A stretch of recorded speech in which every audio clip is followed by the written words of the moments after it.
서울 외곽의 작은 마을, 언덕 위에 자리한 오래된 기와집에 박순자란 여인이 살고 있었다. 마을 사람들은 그녀를 박할머니라고 불렀다. 친근하면서도 어딘가 거리감이 느껴지는 호칭이었다. 모두들 그녀가 퇴직 후 적은 연금으로 살아가는 외로운 노인이라고 생각했다. 가끔 누군가가 그녀가 시장에 나와 채소 몇 단, 쌀 몇 킬로, 말린 생선 한 통을 사서 조용히 돌아가는 모습을 보곤 했다. 마치 나타난 적이 없었던 것처럼. 그녀는 많은 대화를 나누지 않았고 마을 행사에 참여하지 않았으며 이웃들과 어울리지도 않았다. 가까운 친척이 찾아오는 모습도 보이지 않았다. 마을의 아이들은 그녀가 전에 선생님이었다고 소문을 퍼뜨렸고 어떤 이들은 그녀가 은퇴한 간호사라고 했다. 심지어 이웃 아주머니들이 모여 수다를 떨 때면 이런 말이 오갔다. 박순자 할머니가 젊었을 때는 아주 예뻤대. 도시에서 좋은 남편을 만났는데 어쩐 일인지 말년에는 이곳에 혼자 와서 살게 됐대. 하지만 아무도 진실을 알지 못했다. 왜냐하면 그녀 자신도 한 번도 말한 적이 없었기 때문이다. 박순자는 주로 오후에 집 현관에 앉아 손수 끓인 녹차를 조용히 마시며 바람에 흔들리는 나뭇가지를 바라보곤 했다. 어떤 이들은 그녀가 폐쇄적이라고 했지만 그녀에게는 그것이 파란만장했던 인생 후에 필요한 고요함이었다. 20년 전 그녀는 지금처럼 낡은 갈색 한복을 입은 노인이 아니었다. 그녀는 김재현이라는 성공한 사업가의 아내였다. 그는 서울에서 대형 부동산 개발 회사를 설립하고 경영했다. 그들은 서울 강남 중심부에 있는 호화로운 저택에서 살았고 도시의 소음과 불빛이 결코 잠들지 않는 곳이었다.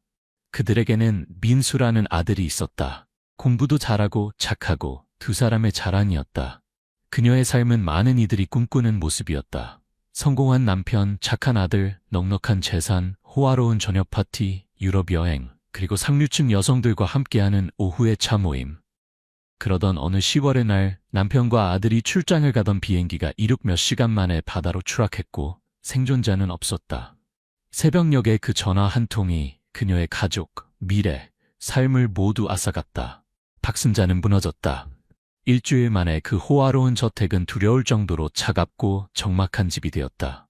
더 이상 웃음소리도 민수의 작은 손이 투정 부리며 그녀의 치마를 잡아당기는 모습도 남편이 창가에 앉아 생각에 잠겨 신문을 읽는 모습도 없었다. 박순자는 자신의 그림자가 되었다. 조문객들이 많이 찾아왔고 많은 위로를 받았지만 모두 자신의 삶으로 돌아갔다. 오직 그녀만 그럴 수 없었다. 그 고통은 눈물 속에 있지 않고 끝없는 심연처럼 계속되는 공허함 속에 있었다. 그녀는 재산을 팔지도 주식을 나누지도 않았다. 그저 조용히 남편을 오랫동안 따라왔던 신뢰할 수 있는 팀에게 모든 경영권을 넘겼다. 그녀가 소유한 수백억 원의 재산, 회사 주식, 부동산, 예금, 개인 자산 모두 대형 은행의 신탁 계좌로 이전되었다. 모든 서류는 합법적이었지만 그녀는 손대지 않았다. 마치 조용한 서약처럼 그녀는 모든 것을 뒤로하고 작별 인사 없이 밤중에 도시를 떠났다. 그녀는 낯선 사람처럼 이 시골로 왔다. 새 이름으로 작은 땅을 사고 소박한 집을 지었으며 평범한 사람의 삶을 살았다. 그녀가 입는 옷은 직접 지은 것이었다. 그녀가 사용하는 전화는 오래된 버튼식 전화기였고 아무도 그 번호를 알지 못했으며 전화를 거는 사람도 없었다.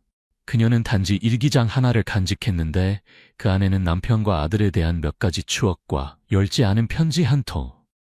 비행기 탑승 전 아들이 공항에서 보낸 마지막 편지가 있었다. 그녀는 아직 그것을 읽을 용기가 없었다. 시간은 그렇게 흘렀다. 박순자는 계절마다 달라지는 눈이 모습을 보며 살았다. 매일 아침 시장에 나가고 매일 오후 뒷마당에 채소에 물을 주고 매일 저녁 먼 들판에서 들려오는 개구리 소리를 들으며 앉아 있었다. 그녀는 더 이상 사장 부인 박순자가 아니었다. 그저 박순자, 폭풍 후에 고요한 삶을 선택한 여인일 뿐이었다.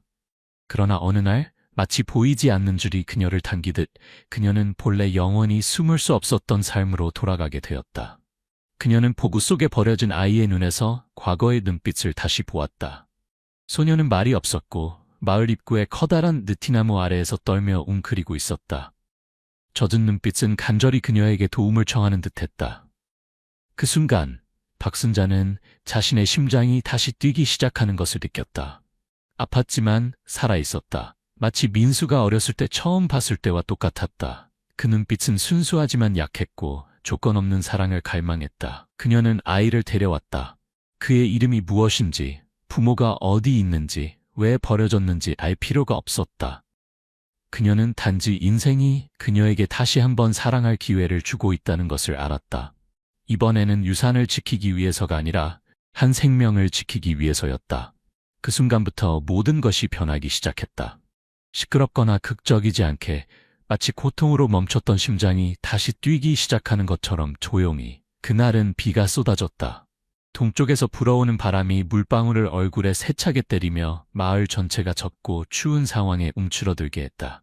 박순자는 시장에서 돌아오던 중이었고 얇은 비옷이 몸에 달라붙었으며 자전거 손잡이를 잡은 손이 추위로 떨리고 있었다. 경복사, 사람들이 거의 찾지 않는 마을 입구의 작은 절을 지나갈 때 그녀는 문득 계단 가장자리에 웅크린 작은 형체를 보았다. 바람을 피하려고 돌기둥에 바짝 붙어 있었다. 처음에는 누군가 버린 헝겊 더미인 줄 알았는데 지나치다가 우연히 뒤돌아보니 약한 움직임이 그녀의 마음을 움켜쥐었다. 그녀는 자전거를 세웠다. 비는 여전히 자비 없이 쏟아지고 있었다. 그녀는 돌아서서 그 작은 형체에게 다가가 몸을 굽혔다. 그것은 5살이 채 안 되어 보이는 소년이었다. 몸이 파랗게 질려 있었고 옷은 흠뻑 젖어 있었으며 머리카락은 이마에 달라붙어 있었다. 입술은 추위로 검게 변했고 크고 둥근 눈은 반쯤 열려 있었다. 희미한 시선이었지만 여전히 희망의 불빛이 비치고 있었다. 그 마른 몸에 남아있는 생명처럼 희미한 빛이었다. 하느님, 박순자가 작게 외쳤다. 그녀는 즉시 비옷을 벗어 아이를 감싸고 가슴에 꼭 안은 채 급히 자전거를 타고 마을 보건소로 되돌아갔다. 가는 내내 그녀는 속으로 기도하며 아이의 작은 몸을 자신의 가슴에 바짝 붙여 따뜻하게 하려고 노력했다. 왜 아이가 절 입구에 버려졌는지 생각할 시간도 없었다. 그 순간 그녀가 확실히 알고 있던 한 가지는 시간이 없다면 이 아이는 살아남지 못할 것이라는 점이었다. 보건소에서 의료진은 즉시 수액을 놓고 따뜻하게 하고 소년을 살리기 위한 모든 절차를 밟았다. 박순자는 복도에 앉아 기다렸다. 비에 젖은 머리, 아직 마르지 않은 옷 등등. 하지만 그녀는 신경 쓰지 않았다. 그 순간 그녀의 마음속에는 호기심도 두려움도 아닌 이상한 걱정이 있었다. 마치 그녀가 방금 만났음에도 불구하고 매우 중요한 것을 거의 잃을 뻔한 것 같은 느낌이었다. 아이는 살아났다. 의사는 그가 추위와 굶주림으로 인한 경미한 호흡 부전을 앓고 있으며 심각한 영양 결핍이 있고 오랫동안 방치된 흔적이 있다고 말했다. 치료실로 옮겨졌을 때 그는 울지도 말하지도 않았다. 그저 박순자를 뚫어지게 바라볼 뿐이었다. 며칠이 지나도 아무도 찾아오지 않았고 아이를 잃어버렸다고 신고한 사람도 없었으며 소년의 신원에 관한 어떤 정보도 없었다.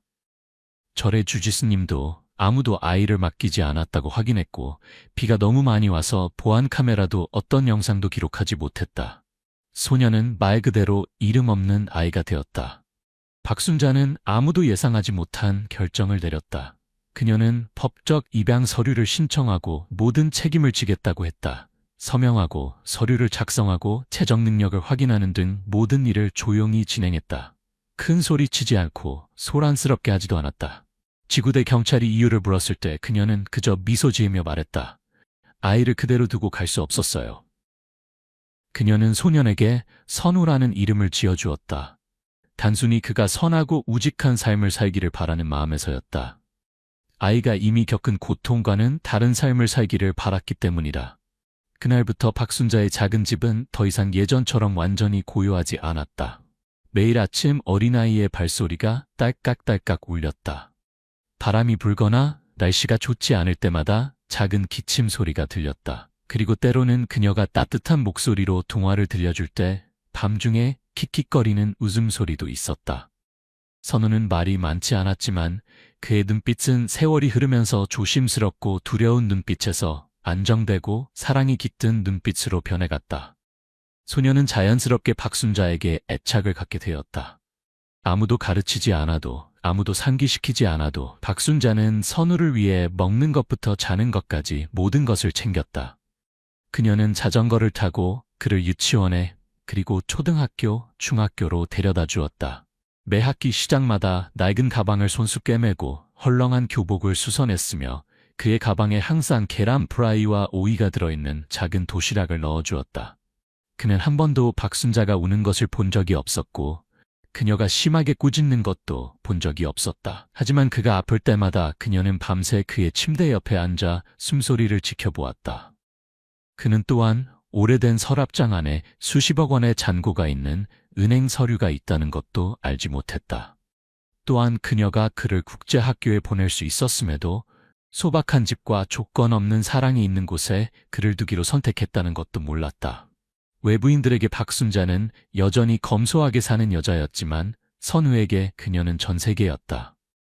한 번은 그가 우수한 성적으로 전국 학생 대표로 시상식에 초대되었을 때 그는 야자나무 뒤에 서 있던 박순자에게 고개를 돌렸다. 그녀는 손에 들꽃한 다발을 들고 눈물 어린 눈으로 서 있었다. 그는 친구들의 웃음에도 아랑곳하지 않고 뛰어내려가 그녀를 안았다. 할머니, 제가 공부를 잘하는 건 할머니 덕분이에요. 할머니는 제 엄마죠, 그렇죠? 그 말에 박순자는 말을 잃고 그를 꽉 안았다. 그렇다, 오래전부터 그녀는 그를 더 이상 주워온 아이로 보지 않았다. 그는 그녀의 몸의 일부, 그녀의 호흡의 일부였다.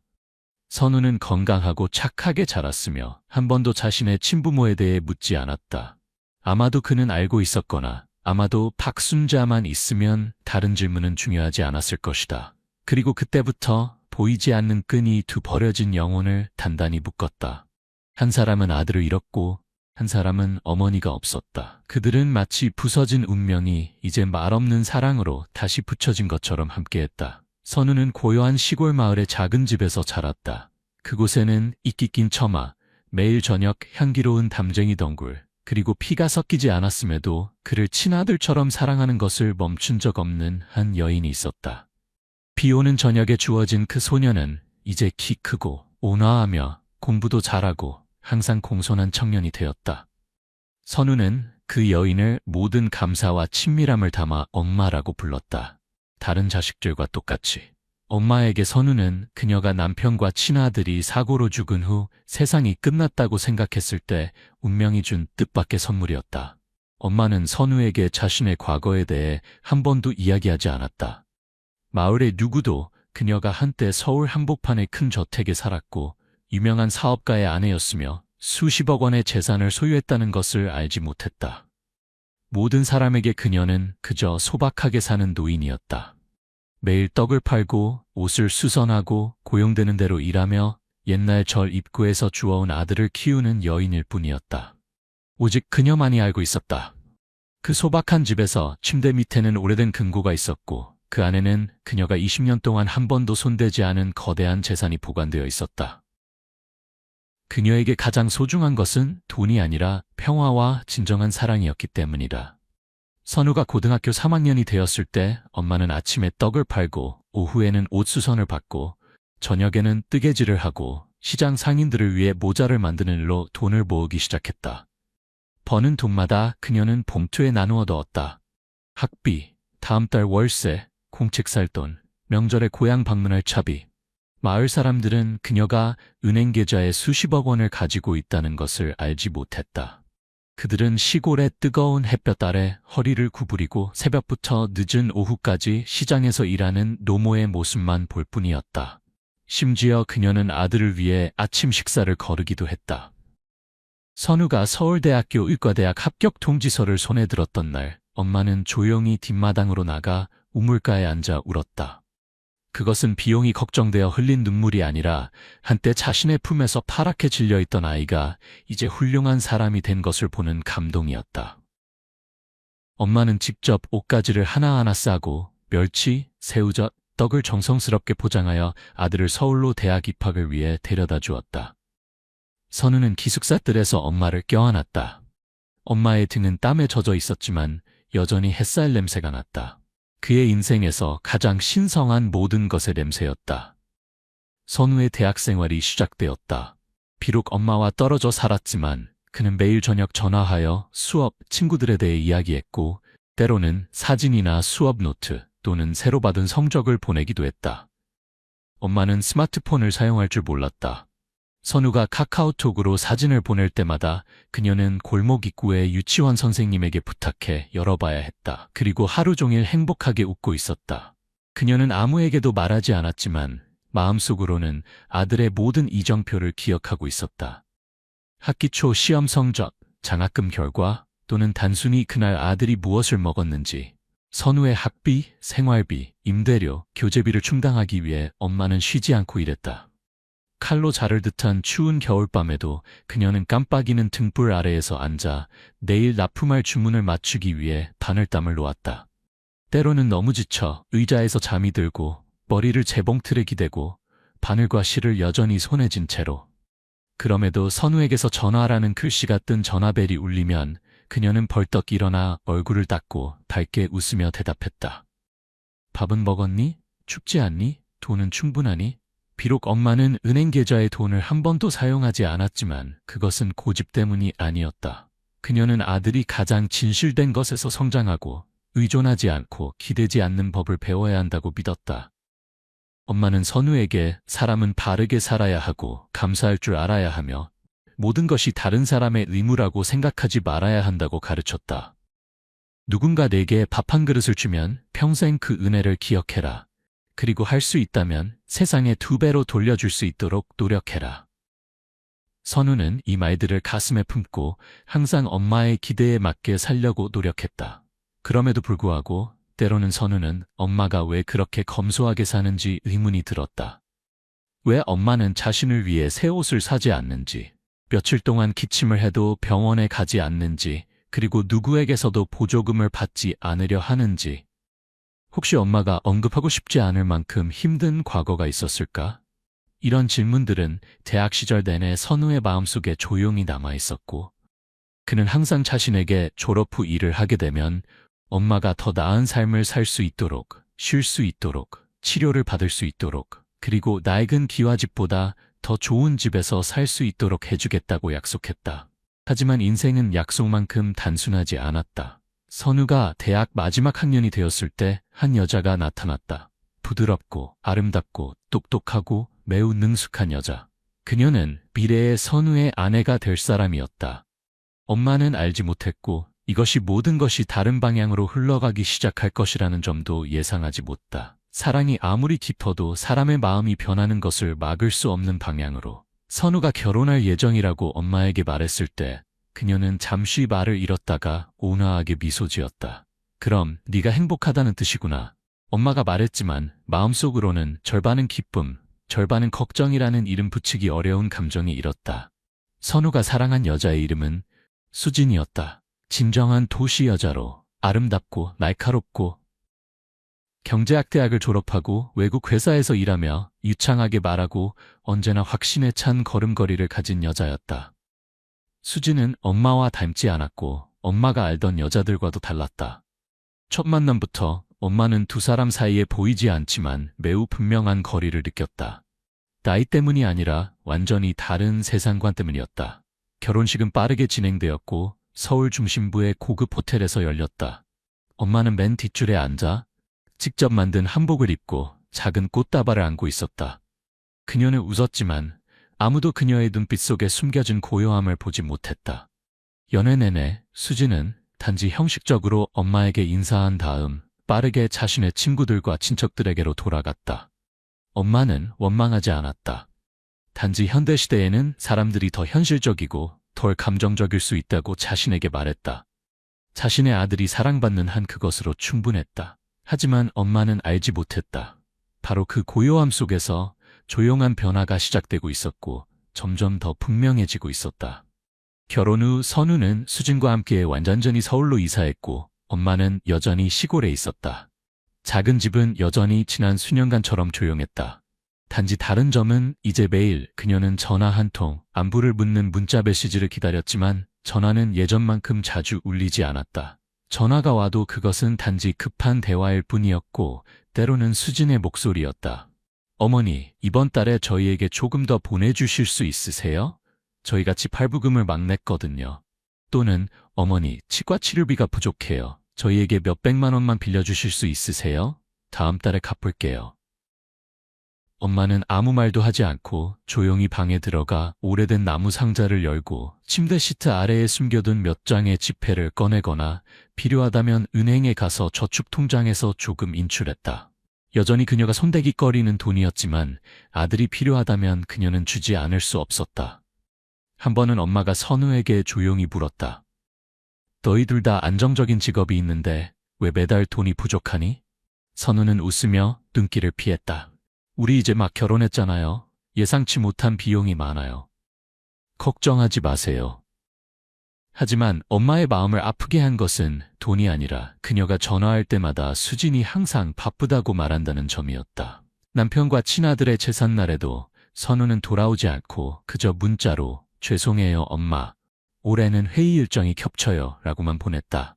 엄마는 제사상 앞에 앉아 떨리는 젓가락을 엎어둔 밥그릇 옆에 놓았다. 밤에 깜박이는 촛불은 그녀에게 마치 옛사람들이 돌아와 조용히 낯설게 서 있는 것처럼 느끼게 했다.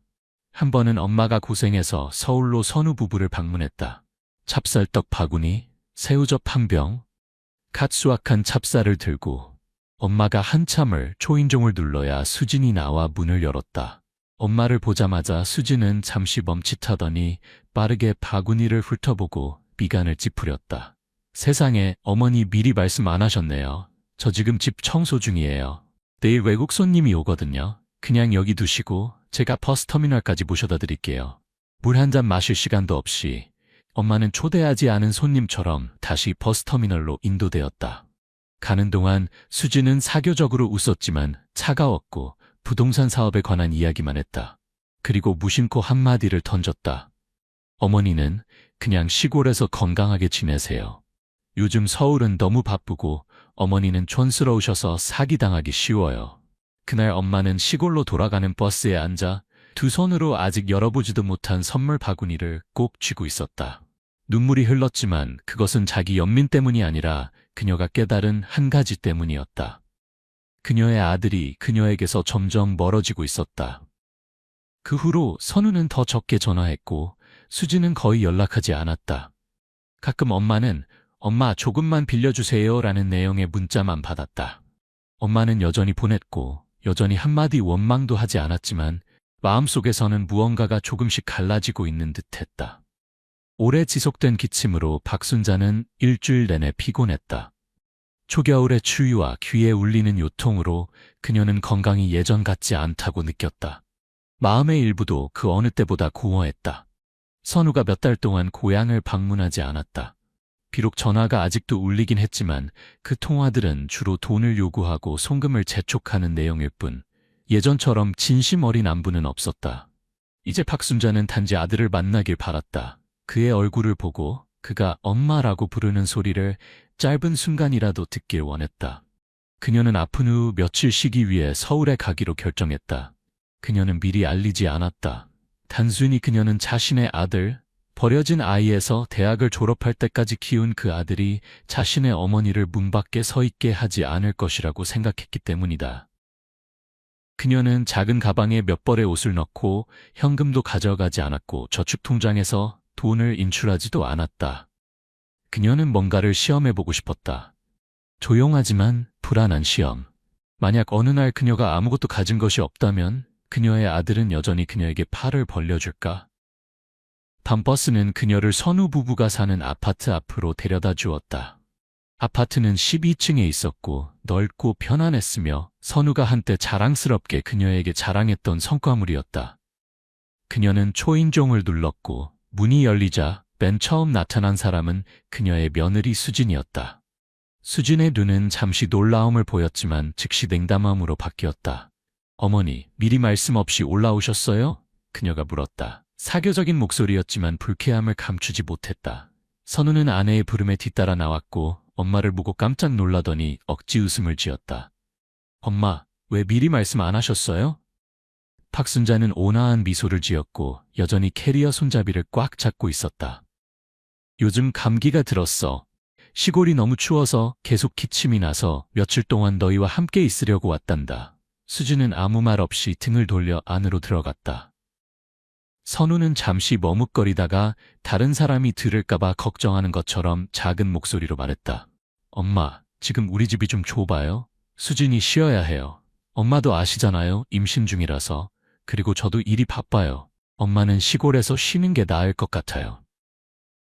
박순자는 그 자리에 서서 주름진 손으로 캐리어 손잡이를 하얗게 질릴 정도로 꽉 잡았다.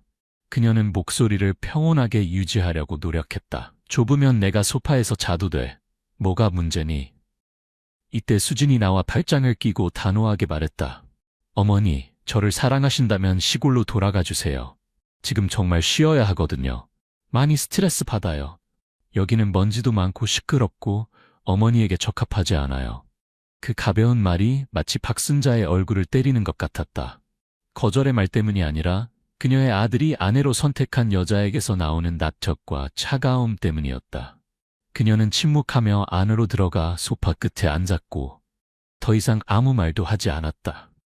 선우는 어색하게 아내를 바라보고 엄마를 쳐다보았다. 흔들리는 눈빛, 그리고 결국 그는 돌아서는 쪽을 선택했다. 밤이 내리고 그 호화로운 집은 침묵에 잠겼다. 아무도 그녀가 저녁을 먹었는지 묻지 않았고 아무도 이불을 가져오거나 따뜻한 물 한 잔을 가져다 주지 않았다. 그녀는 작은 가방을 안고 앉아 무한한 공간을 바라보았다. 옛 기억들이 물밀듯이 밀려왔다. 선우가 어렸을 때 단지 기침 한 번에도 그녀는 밤새 깨어 생강차를 끓였다. 그가 자전거 타는 법을 배울 때 넘어질 때마다 그녀는 달려가 그를 일으켜 주었고 일주일 내내 마사지해 주었다. 그리고 이제 그녀가 약해졌을 때 단지 하룻밤 묵을 곳을 바랐을 뿐인데 그것조차 불편한 일이 되었다. 거의 자정이 되었을 때 선우가 나와 휴대폰을 들고 말했다. 엄마, 지금 바로 택시 불러서 시골로 돌아가시게 해드릴게요. 내일 아침 일찍 출근해야 해서 엄마를 배웅할 수 없거든요. 박순자는 천천히 일어나 고개를 끄덕였다. 그래, 그러자. 눈물도 원망도 없이 그녀는 작은 캐리어를 끌고 문으로 나갔다. 다리는 떨렸지만 여전히 흔들리지 않았다. 엘리베이터에 타기 전 그녀는 뒤돌아 선우를 바라보았다. 한때 그녀의 삶의 이유이자 그녀의 인생의 마지막 빛이었던 아들을. 그리고 그녀는 조용히 말했다. 아내 잘 돌봐. 엄마는 괜찮아요. 한밤중에 택시가 사람이 드문 도시를 달렸다. 그녀의 주머니에는 한 푼도 없었다. 가난해서가 아니라 그녀가 모든 것을 뒤에 두고 떠나기로 선택했기 때문이었다.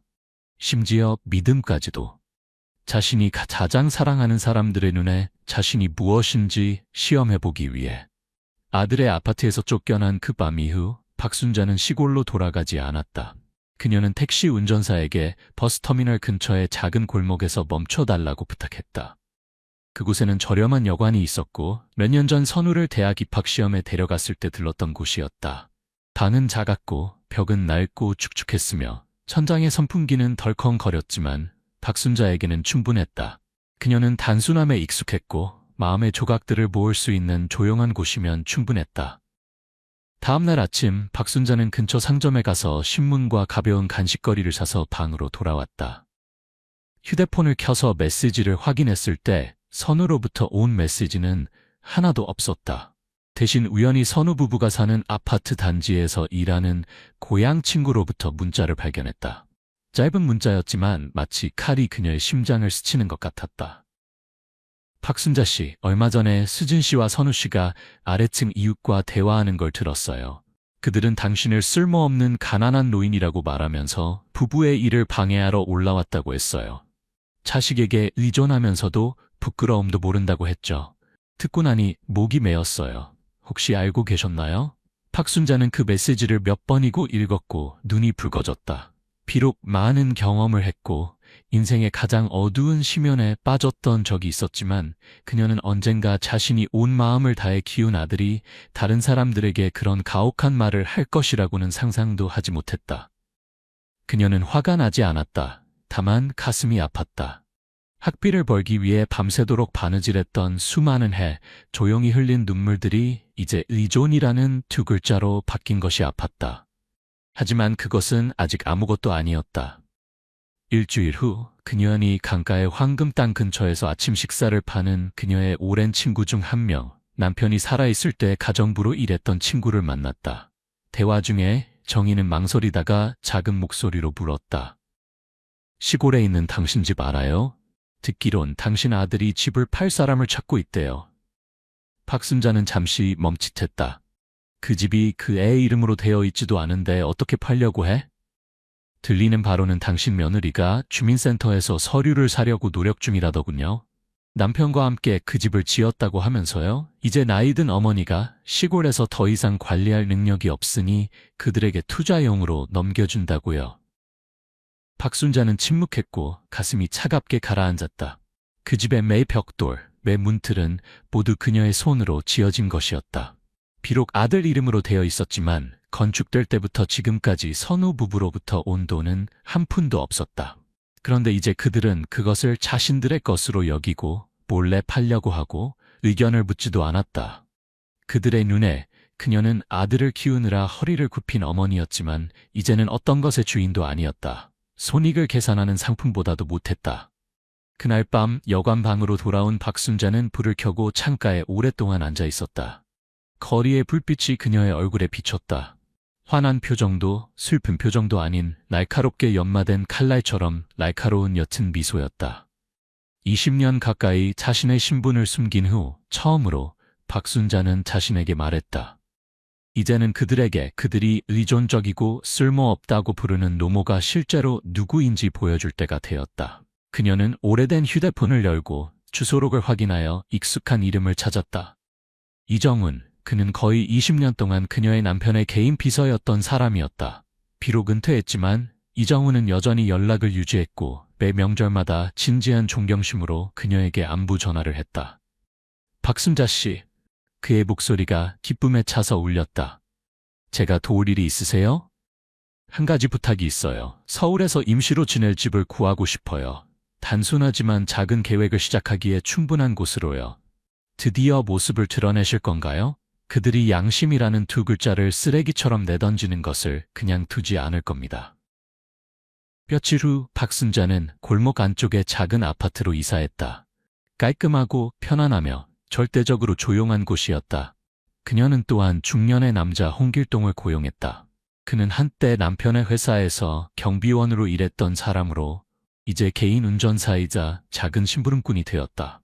그녀는 그에게 시골의 부동산 상황을 조사하고 소유권 서류를 확인하게 했으며 동시에 몰래 변호사에게 그녀의 집과 관련된 불법 매매 거래에 대해 조사해달라고 부탁했다. 아침에 그녀는 3층 발코니에 앉아 뜨거운 차를 마시며 서류를 읽었다. 마치 상처 속에서 살아가는데 익숙한 사람처럼 조용히. 하지만 그녀의 눈에는 이제 슬픔이 아니라 냉철함, 날카로움, 그리고 금속처럼 단단해진 쓰라림이 있었다. 그녀의 머릿속에는 이제 계획이 있었다. 복수가 아니라 깨우침을 위한. 작은 골목의 임시 아파트에서 처음 며칠을 보내면서 박순자는 서둘러 행동하지 않았다. 그녀는 시간을 들여 남편이 살아있을 때부터의 모든 투자와 관련된 서류들을 확인했다. 거의 20년 동안 그녀가 손대지 않았던 자산들. 부분적으로는 남편과 친아들을 잃은 후 세상의 혼란에서 물러나기 위함이었고, 부분적으로는 선우. 그녀가 한때 인생의 마지막 선물로 여겼던 아들을 위해 남겨두기 위함이었다. 하지만 이제 사람의 마음에 대한 진실이 가장 깊은 곳까지 드러났을 때 박순자는 받는 사람의 마음이 더 이상 받아들일 준비가 되어 있지 않다면 사랑은 계속 줄 수 없다는 것을 알았다.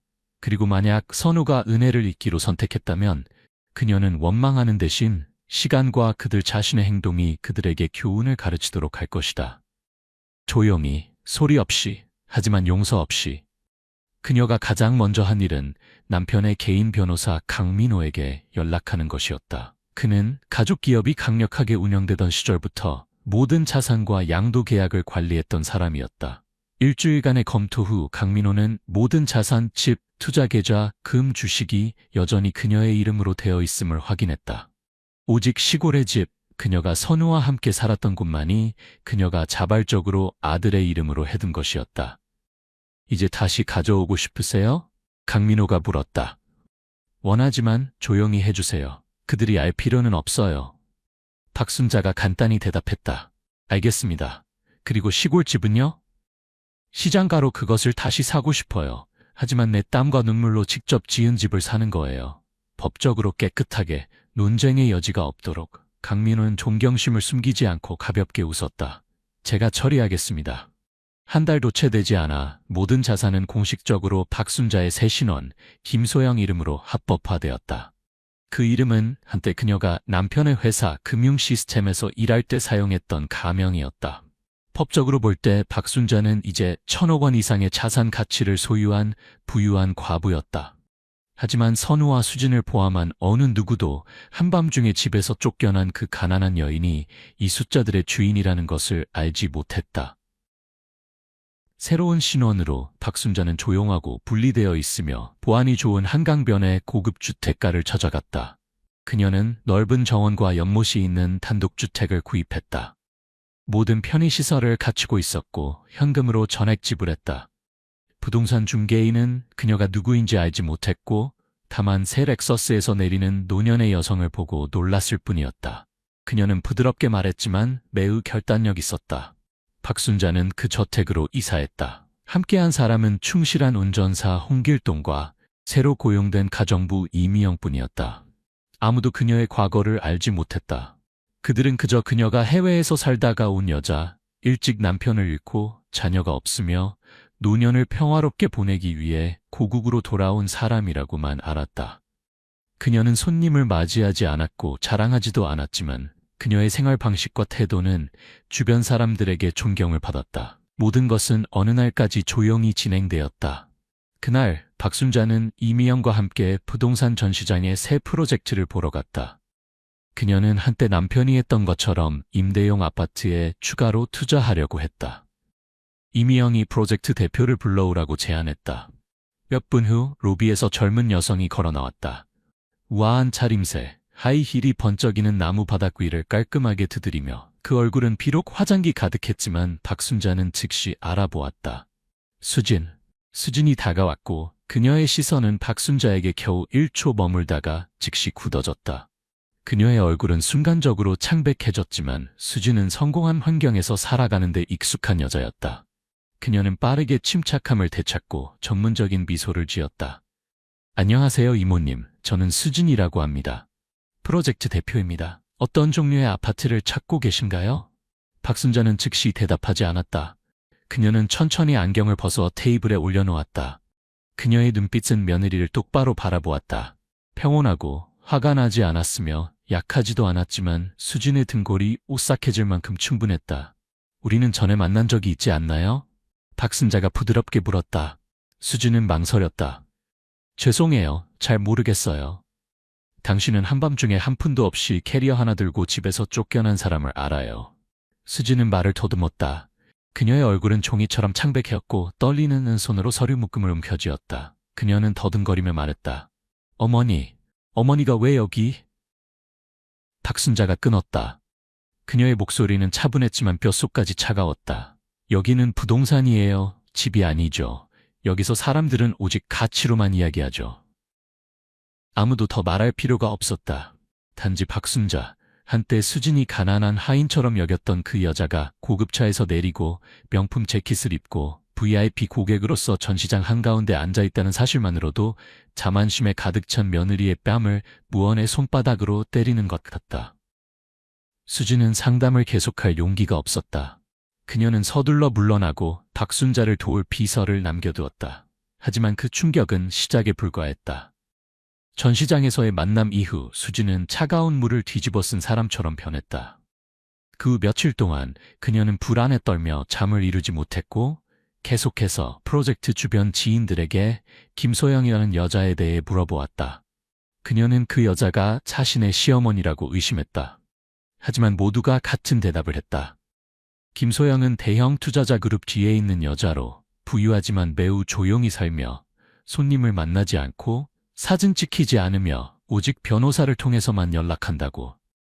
이것은 수진을 더욱 숨 막히게 했다. 만약 그녀가 그날 본 것이 사실이라면 그들은 수년간 그 여자에 대해 아무것도 이해하지 못한 채 등을 돌렸던 것이다. 사건은 여기서 끝날 듯 했지만 운명은 그들을 아무도 예상치 못한 곳에서 다시 만나게 했다. 그날 수진이 일하는 부동산 회사는 고급 호텔에서 고급 프로젝트 판매 행사를 개최했다. 이 행사는 오직 VIP 고객만을 위한 것으로 개인 초대장이 있었고 모든 입구에 경비원이 서 있었다. 수지는 상담팀장으로서 대형 잠재 고객 그룹을 안내하는 임무를 맡았고 수십억 원짜리 빌라 몇 채를 판매할 것으로 기대했다.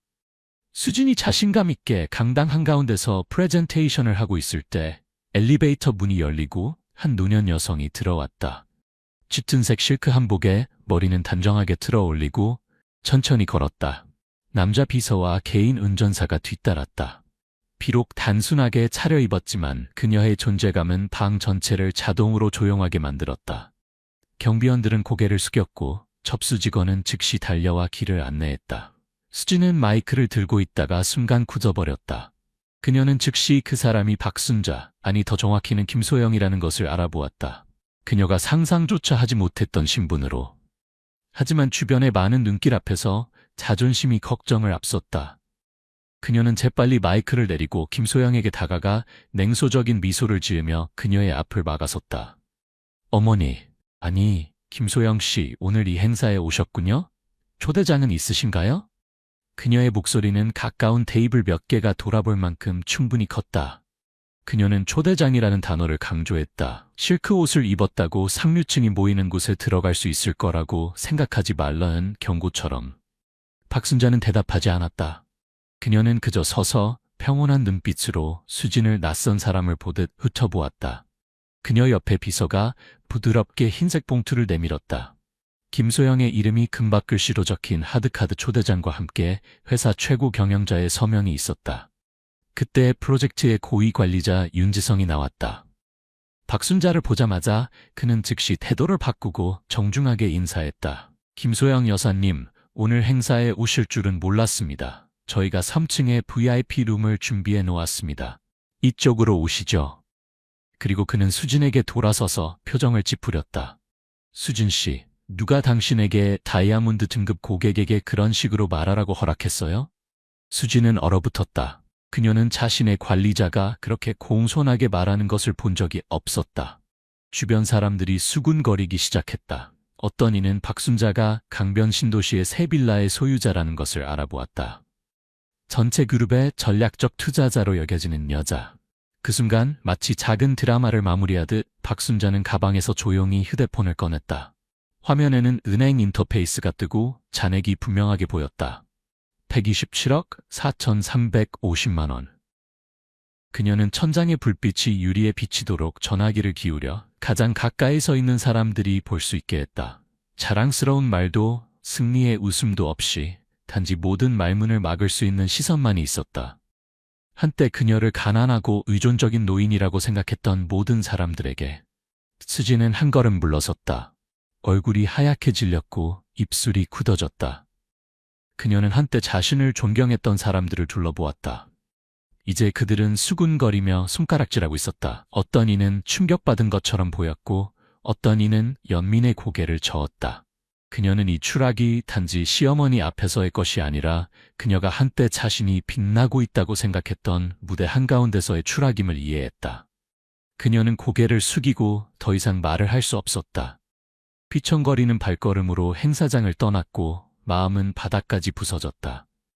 박순자는 쫓아가지 않았고 뒤돌아보지도 않았다. 그날 그녀는 여전히 프로젝트 전체를 둘러보고 강이 내려다 보이는 펜트하우스를 선택했으며 그 자리에서 계약금을 냈다. 흥정 없이 계약서에 서명했다.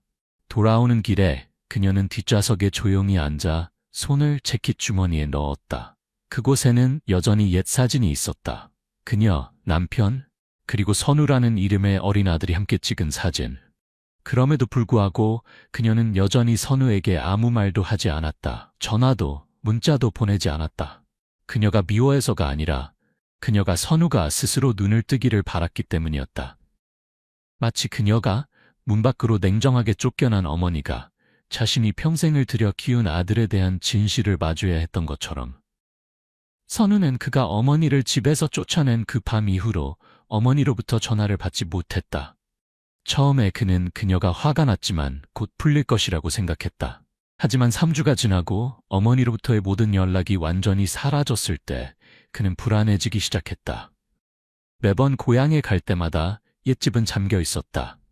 이웃들은 박순자가 몇 주 동안 어디론가 갔고 아무 말도 남기지 않았다고 했다. 심지어 전기와 수도 요금도 몇 달치가 미리 지불되어 있었다. 마치 그녀가 오랫동안 자리를 비울 것을 미리 계산한 것처럼. 그리고 선우는 소문을 듣기 시작했다. 부동산 업계에서 일하는 몇몇 친구들이 그에게 김소영이라는 부유하고 비밀스러운 노년의 여성에 대해 이야기했다. 그녀는 수십억 원을 프로젝트에 투자한다고 했다.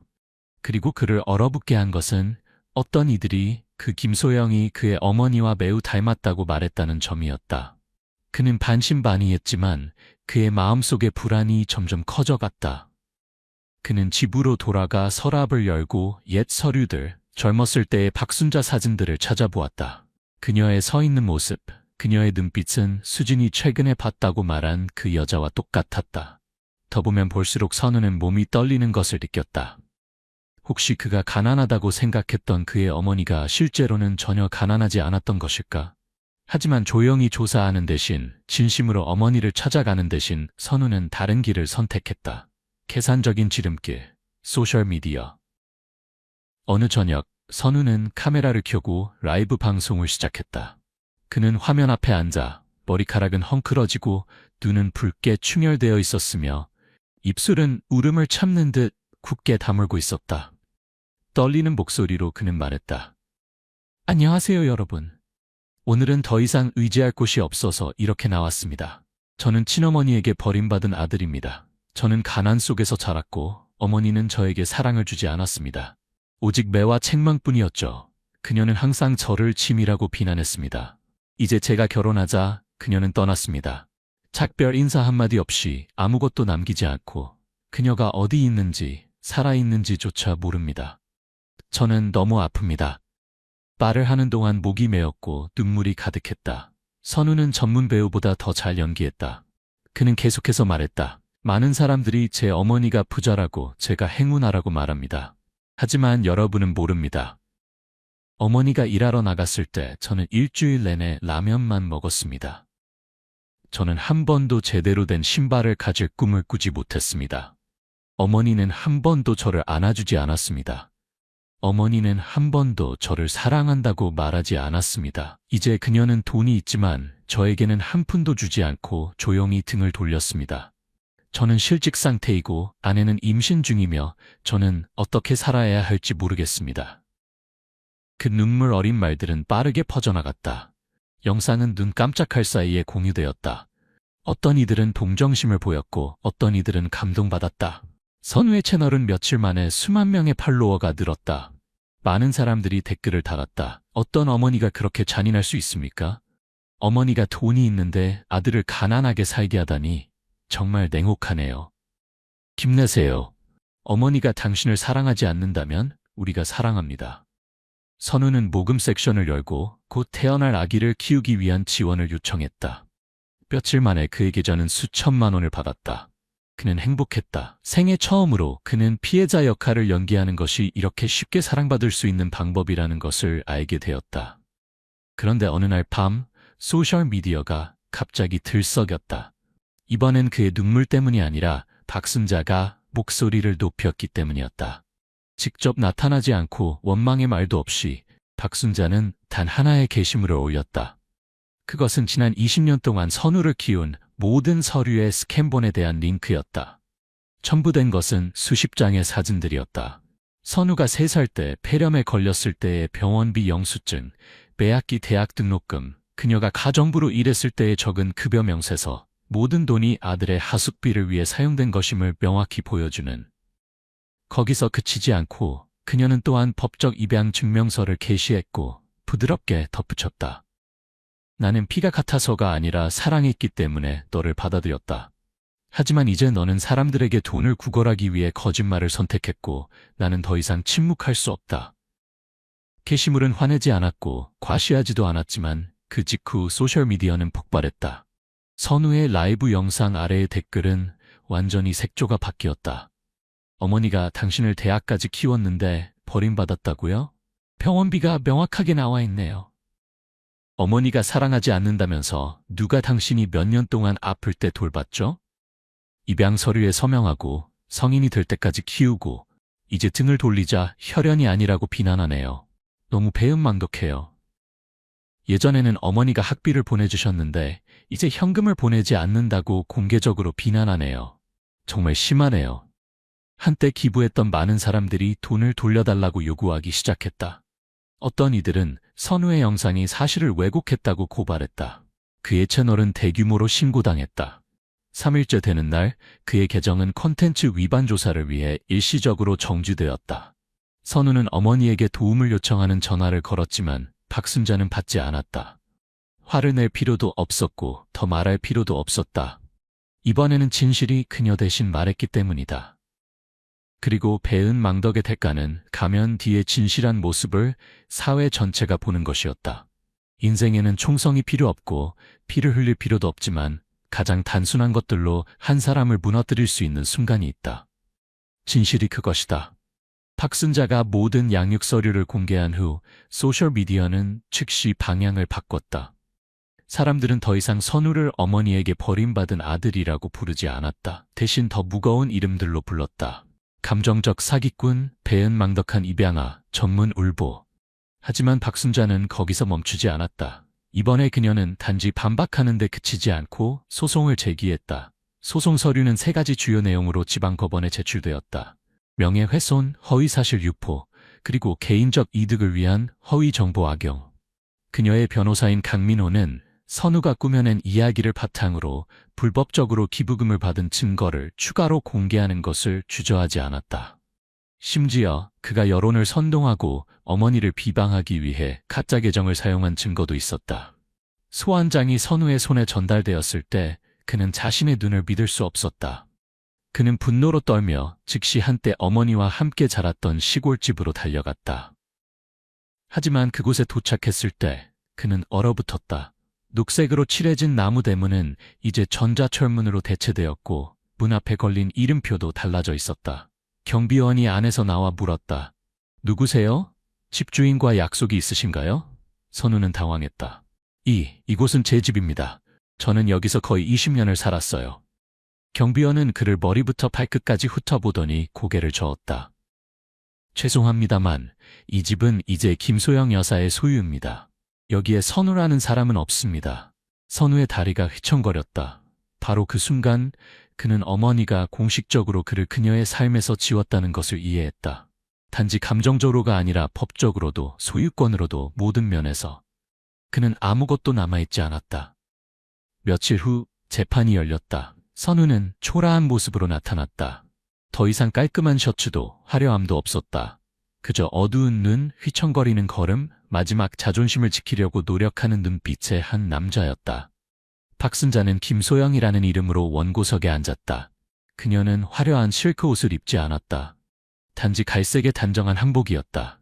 하지만 그녀의 존재감은 법정 전체를 침묵으로 가득 채웠다. 판사가 고발장을 읽었다. 소셜미디어에서의 각 명예훼손 행위, 각 허위 발언, 선우가 냉혈한 어머니의 피해자라는 명목으로 사용자들에게서 받은 각 금액. 모든 것이 증거로 뒷받침되었다. 오디오 녹음, 스크린샷, 이체 문서, 편집되지 않은 원본 영상. 선우의 변호사는 피고가 아내가 떠난 시간 동안 정신적 문제가 있었고 일이 어려웠으며 감정이 통제를 벗어났다고 변명했다. 하지만 박순자는 단지 조용히 일어나 아들을 똑바로 바라보았다. 그녀의 눈에는 더 이상 분노가 없었다. 단지 한때 모든 믿음을 걸었다가 끝까지 배신당한 사람의 냉담함만이 있었다. 저는 그를 평생을 바쳐 키웠고 사회로부터 어떤 보조금도 필요로 하지 않았습니다. 저는 그가 은혜를 갚기를 바라지 않습니다. 하지만 적어도 그가 다른 사람들의 사랑을 이용해 비열한 거짓말을 지어내지 않기를 바랐습니다. 그는 단지 저를 비방한 것이 아니라 신뢰를 모욕했습니다. 법원은 선우의 패소를 선고했다. 그는 명예훼손 배상금을 지불하고 모든 변호사 비용과 법원 비용을 부담해야 했다. 또한 개인 소셜미디어 채널을 영구적으로 폐쇄하고 어떤 형태의 공개 커뮤니케이션에서도 어머니의 이름을 언급하지 않겠다고 서약해야 했다. 그가 팔아 투자금을 마련하려고 했던 옛집은 공식적으로 소유권이 박탈되었다. 선우는 박순자 이름으로 된 어떤 자산에서도 아무것도 받지 못했다. 오히려 현재 수입에 비해 너무 큰 배상금 때문에 신용불량자 명단에 올랐다. 선우의 아내 수지는 이 모든 몰락을 지켜본 후 이혼 소송을 제기하고 아직 태어나지 않은 아이를 데리고 도시를 떠났다. 떠나기 전 그녀는 짧은 메시지만 남겼다. 당신은 결코 성장하지 않았어요. 당신은 진실함 대신 연민을 선택했고 이제 대가를 치르는 거예요. 선우는 한때 불쌍한 아들로 추앙받던 사람에서 이제 배신의 상징이 되었다. 아무도 그를 고용하지 않았고 아무도 그를 변호하지 않았다. 그리고 가장 나쁜 점은 그는 더 이상 집이라고 부를 곳이 없었다. 박순자는 재판 후에도 언론과 이야기하지 않았다. 그녀는 단 하나의 성명만 발표했다. 저는 아들을 원망하지 않지만 진실이 왜곡되는 것을 허용하지도 않습니다. 저는 모든 유대를 끊고 새로운 삶을 시작합니다. 더 이상 사랑을 도박의 칩으로 사용하는 사람은 없을 것입니다. 서울의 3월, 햇빛이 서울 한강에 쏟아져 마치 꿀처럼 투명하게 빛났다. 부드러운 바람이 유연한 버드나무 가지를 흔들고 도로 가장자리에 그림자를 드리웠다. 평화로운 아침에 각 호흡을 천천히 쓰다듬는 듯했다. 호수가 가까운 작은 주택단지에서 오래된 나무와 은은한 울타리 뒤로 박순자의 집이 그 고요한 하늘 아래 조용히 자리 잡고 있었다. 마치 폭풍 후의 그녀의 삶처럼. 이 아침 박순자는 일찍 일어났다. 알람 시계도 부르는 소리도 없이 단지 유리창을 통해 들어온 햇빛이 나무 바닥에 비치고 충실한 가정부 이미영이 부엌 한쪽에서 내리는 갓볶은 커피 향기와 어우러졌다. 그녀는 더 이상 시장에 일찍 가거나 과거처럼 버스를 타고 아들에게 돈을 보내러 갈 필요가 없었다. 이제 아무도 그녀를 어머니라고 부르지 않았고 이상하게도 그녀는 더 이상 그것 때문에 공허함을 느끼지 않았다. 그림 이젤은 호수가 내려다 보이는 창문 가까이에 놓여 있었다. 완성되지 않은 그림은 단지 물의 윤곽, 반쯤 완성된 연꽃, 작은 다리를 보여줄 뿐이었다. 그녀는 천천히 붓을 들고 하늘에 약간의 파란색을 더했다가 멈췄다. 그녀는 그 그림을 완성하려고 서두르지 않았다. 마치 그녀가 모든 것이 완벽해야만 완전하다고 부를 수 있는 것은 아니라는 것을 배운 것처럼. 박순자는 한때 행복이란 자녀들에게 둘러싸여 저녁 식사를 함께하고 매 식사마다 자신을 어머니로 부르는 것이라고 생각했다. 하지만 모든 것을 겪은 후 그녀는 어떤 호칭은 사랑에서 오는 것이 아니라 끝없는 희생에 여성을 묶는 보이지 않는 사슬일 뿐이라는 것을 깨달았다. 그녀는 그 날들을 통과했다. 한때는 기꺼이 모든 것을 바치고 참고 기다렸다. 그리고 마침내 사랑했다고 해서 잘못된 것이 아니라는 것을 깨달았다. 단지 잘못된 사람을 사랑했을 뿐. 재판에서 이긴 후 그녀는 선우에게 더 이상 아무 말도 하지 않았다. 그를 방문하지도 아직 태어나지 않은 손자에 대해 묻지도 수진에게 연락하지도 않았다. 미워해서가 아니라 사랑이 바닥났고 신뢰가 깨졌으며 관용은 이제 자신만을 위한 것이었기 때문이다. 그녀의 매일은 이제 단순하면서도 자유로웠다. 아침에는 그림을 그리고 오후에는 뒷마당에 앉아 차를 마시고 저녁에는 책을 읽었다. 때로는 트리시의 음악을 듣고 때로는 호수 옆에 조용히 앉아 노란 불빛이 물에 비치는 것을 바라보며 마음은 더 이상 흔들리지 않았다. 집 안의 물건들은 모두 소박했다. 쾌칠한 나무 탓상, 작은 책장, 그녀가 직접 고른 도자기 램프 몇 개, 그리고 아들의 얼굴도 돌아가신 남편의 얼굴도 없는 사진들. 오직 그녀만이 있었다. 다양한 나이에서의 그녀, 20대의 그녀, 일하는 그녀, 요리하는 그녀, 웃는 그녀, 지친 그녀, 그리고 이제는 혼자이지만 외롭지 않은 그녀. 단지 주변 사람들은 그녀를 김소영 예술가라고 불렀다. 어떤 이들은 그녀가 한때 은퇴한 유명한 화가였을 것이라고 추측했다. 어떤 이들은 그녀가 은퇴하여 귀국한 외국인이라고 말했다. 아무도 알지 못했다. 아니, 더 정확히는 아무도 그녀가 누구의 어머니였는지, 어떻게 대우받았는지, 어떤 고통을 겪었는지 알 필요가 없었다. 그리고 그것이 그녀를 안심시켰다. 처음으로 그녀는 어떤 호칭도 없이 살 수 있었다.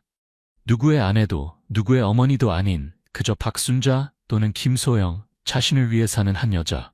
때때로 그녀는 여전히 광화문 구시장을 거닐며 국화 한 다발을 사서 식탁 한가운데 꽂아두었다. 이미영은 종종 농담을 했다. 어머니는 항상 시 속에 사는 것 같다고. 그녀는 그저 미소 지었다. 가볍게 슬프지도 기쁘지도 않게. 단지 그녀가 여전히 평화로운 아침의 아름다움을 느낄 수 있다는 것에 미소 지을 뿐이었다. 한때 그녀를 상처 입혔던 사람들은 이제 그녀의 세계에서 사라졌다. 하지만 그녀는 원한을 품지 않았다. 그들이 대가를 치르기를 바라지 않았고 그들이 고통받기를 원하지 않았으며 그들이 사과하기를 필요로 하지 않았다. 단지 그들이 어딘가에서 이해하기를 바랐다. 만약 소중히 여기지 않는다면 무릎을 꿇고 빌어도 결코 다시 얻을 수 없는 사랑이 있다는 것을. 하루의 끝에 한강에 불이 켜질 때 그녀는 작은 향을 피웠다. 돌아가신 남편과 친아들의 사진이 있는 제단 앞에서 그녀는 기도하지 않았다. 단지 부드럽게 말했다. 여보, 우리 아들이 일찍 떠났어요. 저는 선우가 보상의 선물이라고 생각했는데 모든 것이 교훈이었네요. 저는 이제 배웠어요. 남은 생은 저를 위해 살 거예요. 더 이상 누구도 제 삶을 대신 쓰게 하지 않을 거예요. 향은 천천히 타들어갔고 부드러운 향기를 내뿜었다. 서늘한 밤바람과 섞여들었다. 그녀는 그곳에 앉아 더 이상 아무 말도 하지 않았다. 마치 결국 평화란 찾는 것이 아니라 우리가 사랑했던 사람들을 포함하여 누구든 쫓기를 멈출 때 찾아오는 것처럼. 나는 가족관계에 관한 수백 개의 이야기를 읽고 듣고 말해왔다. 하지만 아마도 박순자의 여정은 나를 가장 오래 침묵하게 만들었다. 그녀가 부자여서도 아니고 관객들이 통쾌함을 느끼는 판세 역전 때문도 아니다. 그것은 내게 많은 사람들이 당연하게 여기지만 많은 이들이 잊어버린 것을 상기시켰기 때문이다. 무조건적인 사랑이라 해도 한계가 있다. 박순자는 미워하지 않았고 보복하지 않았다. 그녀는 단지 상처로부터 물러나 남은 생을 평화롭게 살기로 선택했다. 그리고 그녀의 아들 20년 동안 그녀가 보호하고 양육한 사람이 등을 돌리고 배신하고 거짓말했을 때 그녀는 눈물로 붙잡지 않았다. 그녀는 존엄성 있는 침묵과 부정할 수 없는 진실을 사용했다. 나는 많은 부모들이 종종 자신도 한 인간이라는 것을 잊어버린다는 것을 깨달았다. 무한한 희생의 기계가 아니라 그들은 자신의 가치를 잃을 만큼 모든 것을 내어준다. 하지만 박순자가 보여준 것처럼 때로는 사랑이 자신을 가두는 선고가 아니라 지혜로운 선택이어야 한다. 아무도 부모로서의 의무라는 이름으로 바닥까지 소진되도록 강요하지 않는다. 특히 받는 사람들이 그것을 소중히 여기지 않는다면 이 이야기는 내게 용서가 돌아가는 것을 의미하지 않으며 떠나는 것이 불효를 의미하지 않는다는 확신을 갖게 했다. 때로는 잘못된 사람을 포기하는 것이 우리 안에 남아있는 좋은 부분을 보호하는 방법이다. 당신이라면 어떻게 하시겠습니까? 박순자처럼 용서하시겠습니까? 아니면 단호하게 떠나시겠습니까?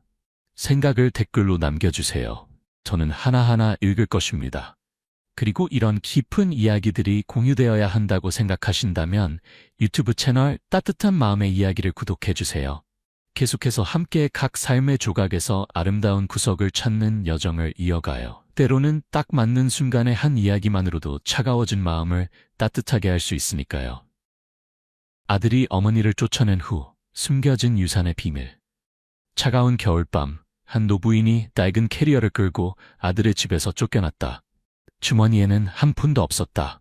모두가 그녀를 짐이라고 생각했고 가난한 노모가 자식에게 의존한다고 여겼다. 하지만 아무도 몰랐다. 불과 몇 주 후 바로 그 노부인이 그 가족을 집 없는 신세로 만들게 될 것이라는 사실을. 20년 동안 숨겨온 비밀은 무엇이었을까? 그리고 배은망덕의 대가는 무엇일까? 김민지는 떨리는 손으로 공식 소환장을 내려다보았다. 그녀의 심장이 빠르게 뛰었다. 증인 김민지, 서울중앙지방법원 형사법정, 이우진 사건, 의무 출석. 세상이 무너지는 듯한 느낌이었다. 엄마, 그게 뭐예요? 그녀의 4살 아들 지호가 물었다. 그는 작은 손으로 민지의 옷자락을 잡아당기며 궁금한 눈빛을 보냈다. 아무것도 아니야. 그냥 엄마 직장에서 온 종이야. 민지는 거짓말을 하며 억지로 미소를 지었다. 소환장을 재빨리 가방에 집어넣으며 아이의 머리를 부드럽게 쓰다듬었다. 민지는 싱글맘이었다. 지호는 그녀의 전부였다. 아이의 아버지에 대해 누군가 물으면 항상 같은 대답을 했다. 그는 더 이상 우리와 함께 있지 않아요. 그렇게 그녀는 서울대학교 병원 간호사로 일하며 지호를 키우는 일상을 살았다.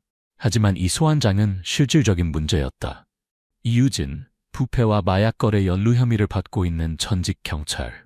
민지는 사건이 일어난 밤에 무언가를 목격했고 그녀는 핵심 증인이 되었다. 이제 법정에 출석해야 했다. 지호는 어떻게 하지?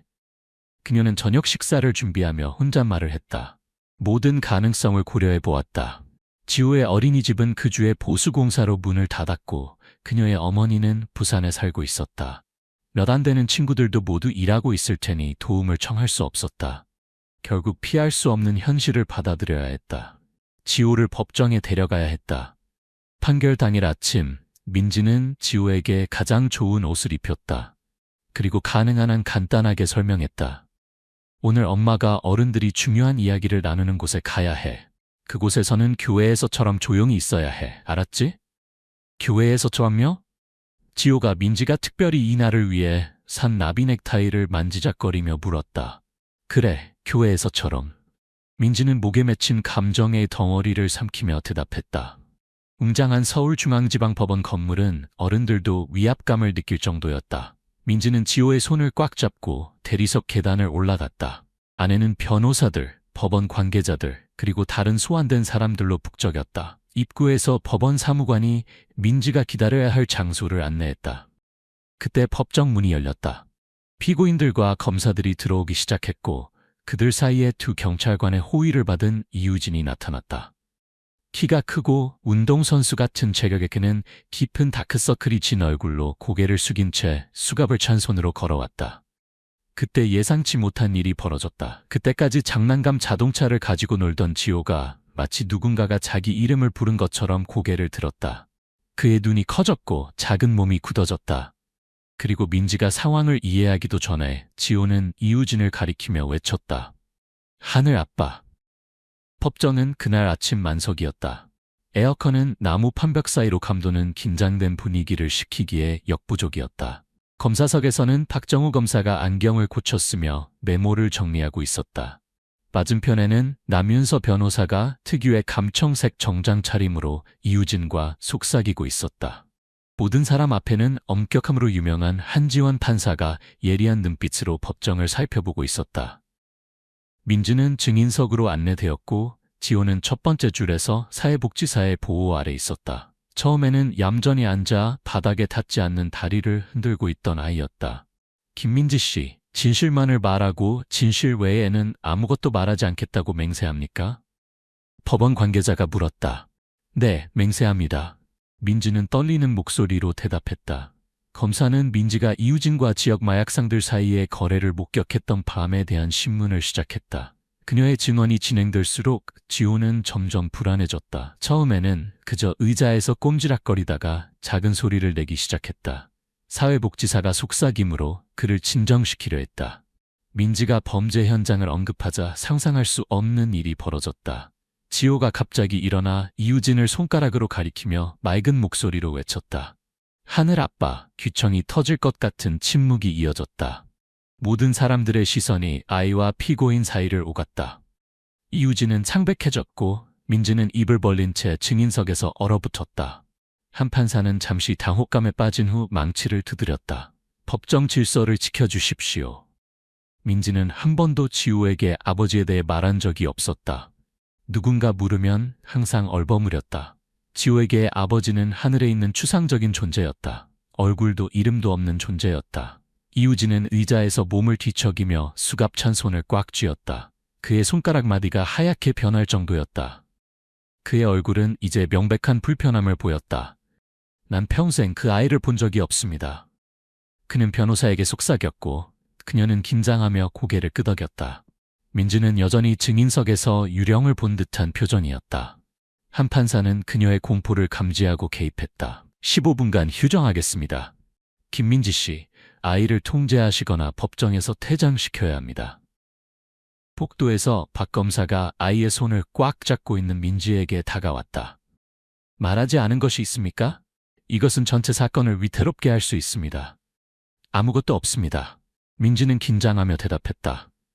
지호는 아버지를 한 번도 본 적이 없어요. 저는 심지어 그의 사진도 가지고 있지 않습니다. 왜 아이가 이렇게 행동하는지 이해할 수 없어요. 복도 반대편에서 이우진은 남 변호사와 격렬하게 대화하고 있었다. 이건 일종의 함정이에요. 그는 주장했다. 그들은 나를 더 깊이 빠뜨리려 하고 있어요. 어른들이 논쟁하는 동안 지호는 복도 벤치에 앉아 사회복지사가 제공한 종이와 크레용을 들고 그림을 그리기 시작했다. 그의 작은 손가락은 그의 나이에 비해 놀라운 집중력으로 선을 그어나갔다. 두 명의 인물이 형성되었다. 하나는 제복을 입은 것처럼 보이는 큰 인물, 다른 하나는 옆에 있는 작은 인물이었다. 민지는 아들의 어깨 너머로 그림을 보았고 등골이 오싹해지는 느낌을 받았다. 그림에서 큰 인물은 분명히 경찰 제복을 입고 있었다. 지우야, 이 사람은 누구니? 그녀는 그림을 가리키며 물었다. 하늘 아빠요. 아이는 자연스럽게 대답하며 계속 색칠했다. 이 장면을 지켜보던 검사는 조수와 의미심장한 눈빛을 교환했다. 이 이야기에는 표면보다 더 많은 것이 있었다. 재개된 법정에서는 추측으로 가득 찬 분위기가 감돌았다. 박 검사는 새로운 질문 방향으로 무장하고 결연한 태도로 민지에게 다가갔다. 김민지 씨, 직접적으로 물어보겠습니다. 지호의 아버지는 누구입니까? 민지는 망설였다. 그녀의 눈은 사회복지사 옆에 앉아있는 아들을 찾았다. 모든 사람들의 시선이 자신에게 쏠리는 것을 느꼈다. 짧은 관계였어요. 5년 전 알게 된 경찰이었습니다. 그는 제가 임신한 사실을 몰랐어요. 그녀가 마침내 말했다. 법정 전체에 수군거림이 퍼졌다. 테이블에 시선을 고정하고 있던 이유진은 천천히 고개를 들었다. 순간 그와 민지의 눈이 마주쳤다. 민지의 마음은 5년 전으로 돌아갔다. 비 오는 밤, 그녀가 일하는 병원 근처의 한 술집. 혼자 앉아있던 제복을 입은 남자. 쉬운 대화, 웃음. 그녀의 인생을 영원히 바꿔놓은 단 하룻밤. 그 경찰의 이름은 무엇입니까? 김민지 씨? 검사가 추궁했다. 정현우였습니다. 법정 전체가 숨을 멈춘 것 같았다. 이유진은 눈을 세게 감았다. 다음 휴정 시간에 아동 심리학자가 별도의 방에서 지호와 대화하기 위해 불려왔다. 자신이 일으킨 파장에 무관심한 아이는 장난감 블록을 가지고 놀고 있었다. 지호야, 네가 하늘 아빠라고 부른 그 사람을 알고 있니? 심리학자가 부드럽게 물었다. TV에서 봤어요. 아이는 단순하게 대답했다. 엄마가 상자에 숨겨둔 사진이랑 똑같아요. 복도에서는 법원 조사관이 경찰 인사 기록을 검토하고 있었다. 그가 찾던 것을 발견했을 때 그의 얼굴에 놀라움이 스쳤다. 그는 재빨리 검사에게 다가가 파일을 보여주었다. 박 검사님, 5년 전 강남 지구대 기록을 확인해 봐야 할 것 같습니다. 이우진과 정현우가 모두 그곳에서 근무했습니다. 법원 조사관 최승민은 서둘러 법정으로 들어왔다. 그는 검사에게 다가가 무언가를 귓속말로 전했다. 박 검사의 자세가 즉시 바뀌었다. 판사님, 사건과 관련된 새로운 증거를 제출하고자 합니다. 그의 목소리에는 긴급함이 묻어났다. 한 판사는 잠시 생각한 후 고개를 끄덕였다. 진행하세요.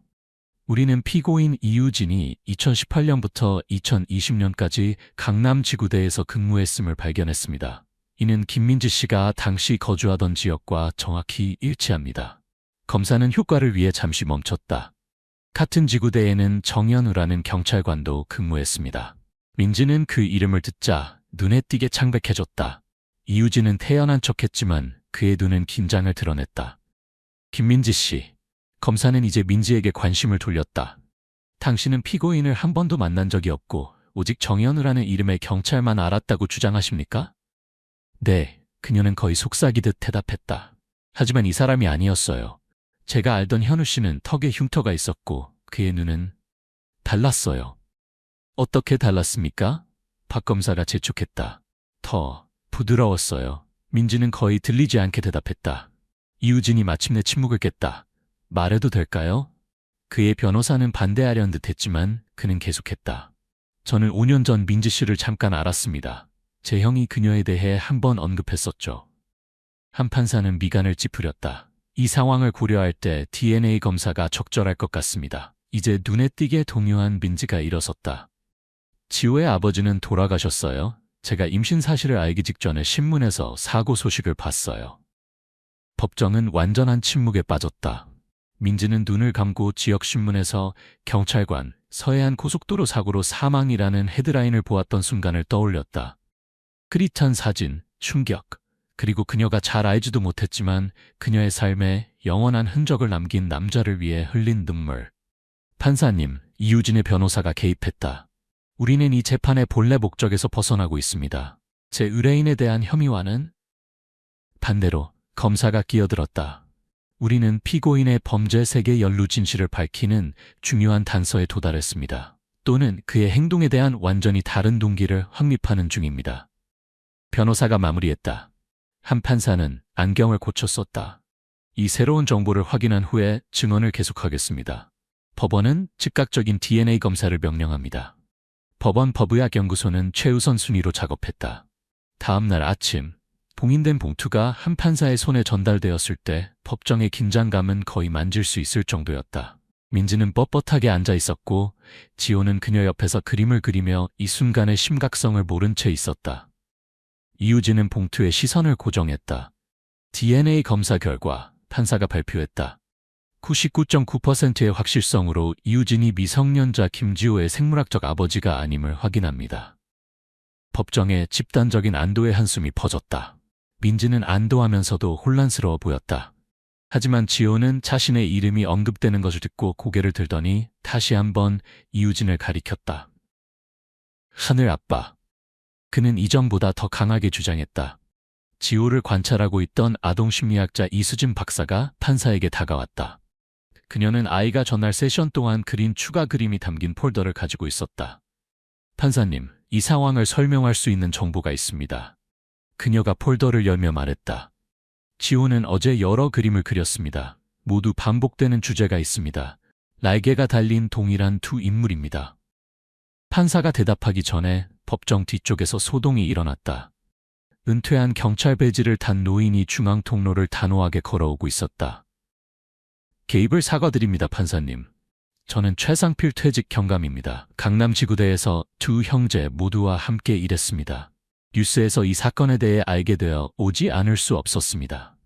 판사는 예상치 못한 중단에 놀랐지만 가볍게 고려한 후 허락했다. 계속하십시오, 경감님.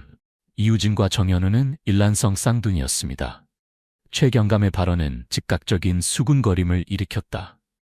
저는 같은 부서에서 그들과 함께 일했습니다. 현우는 5년 전 추격전 중 자동차 사고로 사망했습니다. 이유진은 그 상실에서 완전히 회복하지 못했습니다. 민지는 손을 입에 가져가며 숨을 헐떡였다.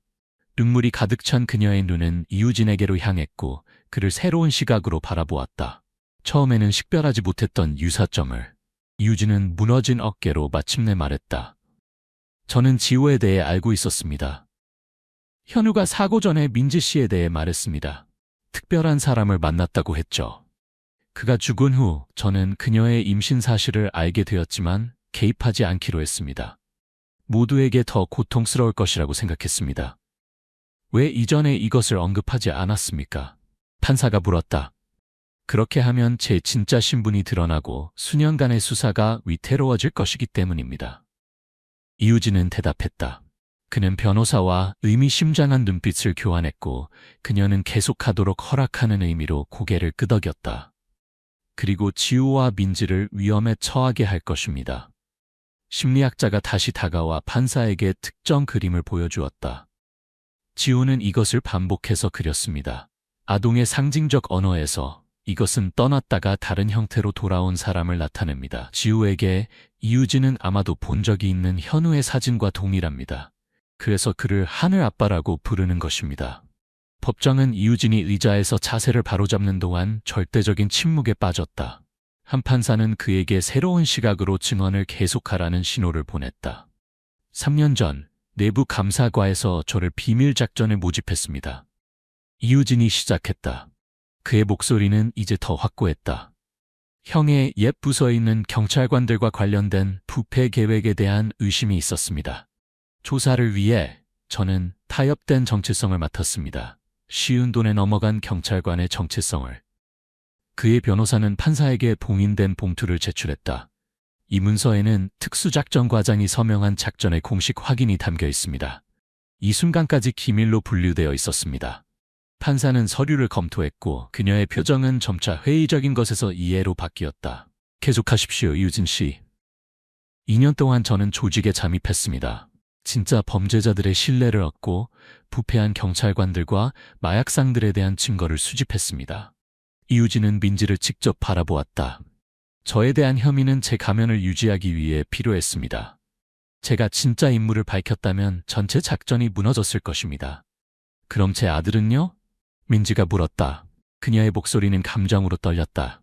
왜 지우가 당신을 알아볼까요? 이유진은 변호사에게 신호를 보냈고 그녀는 그에게 폴더를 건넸다. 그는 접힌 사진을 꺼냈다. 지우에 대해 알게 되었을 때 저는 멀리서 그들을 지켜보기 시작했습니다. 제가 수사하던 범죄자들이 압력 수단으로 그들을 이용하는 것을 주저하지 않았을 것입니다. 그는 잠시 멈추고 사진을 법원 관계자에게 건네 민지에게 전달하도록 했다. 지우가 한번 저를 보았을 수도 있습니다. 당신들이 일요일마다 가던 고원에 제가 방문했을 때. 민지는 떨리는 손으로 사진을 받았다. 그것은 제복을 입고 웃고 있는 현우의 사진이었다. 민지가 언급했던 턱의 작은 흉터를 제외하고는 이유진과 똑같았다. 이것을 사고 후 형의 소지품 사이에서 찾았습니다. 이유진이 설명했다. 그리고 이것도요. 그는 폴더에서 봉투를 꺼내 역시 민지에게 전달했다. 현우가 위험한 부서로 발령받았을 때 쓴 편지입니다. 보내지 못했던 편지죠. 그는 돌아왔을 때 당신을 다시 찾고 싶다고 언급했습니다. 그는 아버지가 될 것이라는 사실을 결코 알지 못했습니다. 민지의 얼굴로 눈물이 자유롭게 흘러내렸다. 그녀는 편지를 가슴에 꼭 안고 있었다. 수년간의 대답되지 않은 질문들이 마침내 해결되고 있었다. 한 판사는 망치를 두드려 모두의 주의를 끌었다. 이 새로운 증거들을 고려할 때 이유진에 대한 혐의는 기각됩니다. 이 법원은 진정한 범죄자들의 체포로 이어진 작전을 통해 정의에 기여한 서비스를 인정합니다. 법원 관계자들이 이유진의 수갑을 풀자 지호가 중앙통로를 달려와 그 앞에 섰다. 그는 오직 아이들만이 갖고 있는 순수한 명료함으로 그를 바라보았다. 당신은 하늘 아빠가 아니에요? 그가 혼란스러워하며 물었다. 이유진은 아이의 눈높이에 맞춰 무릎을 꿇었다. 아니 지호야, 난 이유진 삼촌이야. 네 아빠의 쌍둥이 형제지. 하지만 약속할게. 너에게 아빠에 대한 모든 이야기를 들려줄게. 그 법정에서의 날로부터 6개월이 지난 후 서울올림픽공원은 황금빛 저녁 노을에 물들어 있었다. 지호는 그네를 향해 즐겁게 달려갔고 그의 맑은 웃음소리가 공기 중에 울려 퍼졌다. 이유진 삼촌, 제가 얼마나 높이 갈 수 있는지 보세요. 아이가 소리쳤다. 그의 작은 다리는 그네를 더 높이 그리고 더 높이 밀어올리기 위해 열심히 움직였다. 이유진은 민지 옆에 벤치에 앉아 조카를 바라보며 미소 지었다. 그의 미소에는 자랑스러움과 쓸쓸함이 뒤섞여 있었다. 그는 아버지와 같은 용기를 가졌군요. 그가 부드럽게 말했다. 민지는 고개를 끄덕였다. 그녀의 눈은 아들에게서 떨어지지 않았다. 매일 그의 모습에서 현우를 더 많이 봅니다. 특히 무언가에 집중할 때 이마를 찌푸리는 모습이 그래요. 재판 이후 몇 달 동안 민지와 이유진 사이에 조심스러운 우정이 피어났다. 가끔씩 하는 방문, 불편한 순간들, 망설이는 대화로 시작해 공원의 일요일 나들이와 2주마다 하는 저녁 식사로 발전했다. 그들은 현우에 대한 이야기를 나누며 서로의 기억 속 공백을 채워나갔다. 지호에게 이 전화는 놀라울 정도로 자연스러웠다. 이유진이 하늘에 있는 아버지의 형제라는 설명은 아이의 논리 안에서 이해가 되었다. 그럼에도 불구하고 가끔씩 그는 여전히 이유진을 하늘 아빠라고 불렀다. 처음에는 고통스러웠지만 시간이 지나면서 거의 애정 어린 별명이 되었다. 경찰 학교 시절 사진을 몇 장 더 찾았어요. 이유진이 봉투를 민지에게 건네며 말했다. 지호가 더 자랐을 때 보여주시라고 갖고 싶으실 것 같아서요. 민지는 감사의 미소와 함께 봉투를 받았다. 모든 것에 감사해요. 그의 일부를 우리에게 돌려주셔서. 공원 반대편에서 지호는 그네를 떠나 이제 다른 아이들과 놀고 있었다. 그는 달리고 웃으며 그의 어린 삶에 그토록 영향을 미친 과거의 그림자로부터 자유로웠다. 알아요. 이유진이 조카를 바라보며 말을 꺼냈다. 현우는 항상 아이들이 가식 뒤에 있는 진실을 볼 수 있다고 말했어요. 불신에 의해 교육받지 않은 눈이라고 했죠. 민지가 미소 지었다. 지호는 우리가 당신이 누구인지 알기도 전에 당신을 알아보았어요. 하늘 아빠. 그녀는 부드럽게 반복했다. 내 비밀 작전에서 발각될 수 있는 모든 방법 중에서. 이유진이 고개를 저으며 말했다. 4살 아이에게 인식되는 것은 분명히 목록에 없었어요. 둘 다 웃었다. 그들의 웃음소리가 주변 나무들을 흔드는 부드러운 바람과 섞였다. 아직 치유해야 할 것들이 많고 구축해야 할 것들이 많았지만 그 순간 거기서 과거가 그들을 정의하지 않고 단지 그들의 삶을 풍요롭게 하는 미래를 엿볼 수 있었다. 지호가 다시 그들에게 달려왔다. 노력으로 붉어진 뺨, 기쁨으로 빛나는 눈. 지금 아이스크림 먹을 수 있어요? 그들이 함께 공원 산책로를 걸으며 비록 관습적이진 않지만 더 이상 물리적으로 그들과 함께하지 않는 사람에 대한 사랑으로 결합된 가족이 되어가는 모습을 보면서 어떻게든 현우가 위에서 그들을 향해 미소 짓고 있다고 느끼지 않을 수 없었다. 계집 같은 작은 아파트에 지호는 연필을 들고 집중했다. 이제 5살이 된 그는 종이의 형태를 그려냈다. 2 사람을 그리고 있었다. 똑같이 생겼지만 하나는 작은 흉터가 있었다. 민지가 부엌에서 저녁을 준비하는 동안 이우진은 소파에 앉아 서류 가방을 정리하고 있었다. 그의 경찰 업무로 돌아간 지 이제 2개월이 되었고 이번에는 자신의 진짜 이름으로 이우진 삼촌, 지호가 불렀다. 이 그림 좋아요? 이우진은 그림을 보러 갔다. 순간 그의 심장이 멈추는 것 같았다. 아이는 그와 현우를 완벽하게 그려냈다. 그의 형제의 턱에 있는 특징적인 흉터까지. 어떻게 그렸니? 이우진이 놀라서 물었다. 네가 아버지를 기억할 순 없는데. 지호는 어깨를 으쓱했다. 꿈에서 봤어요. 하늘아빠가 제게 말했어요. 이우진 삼촌을 잘 대해주라고요. 삼촌이 외로우시대요. 민지는 이 말을 듣고 부엌에서 나왔다. 그녀와 이우진의 눈이 마주쳤다. 설명할 수 없는 것들이 있다는 상호인식이 그들 사이에서 교환되었다. 그리고 지호가 계속했다. 마치 세상에서 가장 자연스러운 것을 말하는 것처럼. 하늘 아빠는 괜찮대요. 그리고 우리가 서로를 돌보면 행복하대요. 민지는 아들의 머리를 쓰다듬었다. 지호야, 가서 손 씻고 저녁 먹자. 아이가 떠난 후 그녀는 이우진 옆에 앉았다. 둘 다 한동안 말이 없었다. 현우의 생일이 다음 주예요. 이우진이 마침내 말했다. 알아요. 민지가 대답했다. 지호와 함께 묘지에 가려고 했어요. 이우진은 고개를 끄덕였다. 같이 가도 될까요?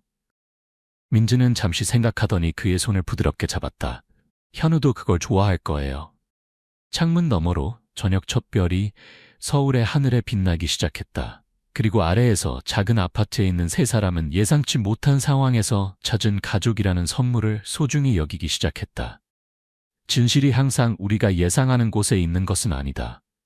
때로는 아이의 입에서, 우연한 만남에서, 또는 영원히 잃어버렸다고 생각했던 과거의 조각에서 발견된다. 지우의 이야기는 우리에게 상실 너머의 희망, 아픔 속의 치유, 그리고 무엇보다도 순수한 어린이의 눈을 통해 보는 단순한 진실의 힘을 상기시킨다. 어쩌면 우리는 모두 잠시 멈추고 세상을 아이처럼 바라볼 필요가 있을지도 모른다. 판단, 두려움, 의심 없이. 어쩌면 그렇게 할 때 우리도 우리 모두의 삶에 숨겨진 하늘아빠를 발견할 수 있을 것이다.